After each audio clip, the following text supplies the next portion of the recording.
நேற்று நடந்த south Africa T20 பார்த்தீங்கன்னா பால் ராயல்ஸ் தான் எம்ஐ கேப்டன் தான் விளாட்னாங்க. பால் ராயல்ஸ் தான் ஃபஸ்ட் பேட்டிங் பண்ணாங்க. ஃபஸ்ட் பேட்டிங் முடிக்கும்போது பால் ராயல்ஸ் ஓப்பனிங் வந்து யாரெல்லாம் பார்த்தீங்கன்னா பிரிட்டோரியஸும் ட்ரிபிளியனும் ரெண்டுமே யங்ஸ்டர் தான். 21 வயசு 19 வயசு தான் ரெண்டு பேருக்குமே. நல்லாவே விளாட்னாங்க. 10 ஓவருக்கு 100 ரன் அடிச்சிட்டாங்க. எப்படி பார்த்தாலும் 20 ஓவருக்கு 200 ரன் அந்த மாதிரி போயிடும்னு நினச்சேன். பட் எம்ஐ கேப்டன் கொஞ்சம் கட்டுப்படுத்திட்டாங்க தான் சொல்லணும். லாஸ்ட்டில் 180 தான் அடித்தாங்க. அதில் பிரிட்டோரியஸ் வந்து 98 ரன்ஸ் அடிச்சிருந்தார். நாட் அவுட் 2 ரனில் மிஸ் பண்ணிட்டார் செஞ்சுரியை. ஓவர் முடிஞ்சிச்சு. கூட ஆடின ட்ரிப்பே வந்து 51 ரன் அடிச்சிருந்தார். 150 ஸ்ட்ரைக் ரேட்டில் ரெண்டு பேருமே நல்லா தான் ஆடிருந்தாங்க. மில்லர் வந்து 19 ரன் தான் அடித்தார். அதுக்கு ஒரு யாருக்கு பேட்டிங் கிடைக்கல அந்த அளவுக்கு.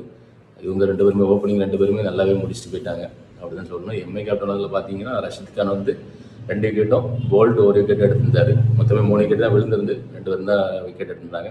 அடுத்து சேஸ் பண்ண வந்த ரிக்கல்டனும் வேண்டர்டேஸும் நல்லா விளாண்டாங்க. ரிக்கல்டன் வந்து 20 பாலுக்கு 36 ரன் அடிச்சிருந்தார். எப்பவும் போல் வழக்கம் போல் அவரோட அதிரடியாக ஆடிட்டு போயிட்டே இருந்தார். ஃபஸ்ட்டு பிரேக் த்ரூ யாருன்னு பார்த்தீங்கன்னா சிக்கந்தர் ராசா. அடுத்து வந்து வாண்டர்டேஸனும் நல்லா விளாண்டாங்க. 59 ரன் ஒரு 140 ஸ்ட்ரைக் ரேட்டில் நல்லாவே ஆடிந்தார். அதுக்கப்புறம் வந்து யாருமே நல்லா விளாடல. நிக்கோலஸ் பூரன் ஆகட்டும், ஜெசன் ஸ்மித்து யாருமே நல்லா விளாடல. சிங்கிள் டிஜிட்டில் எல்லாம் அவுட் ஆகிட்டு போயிட்டாங்க.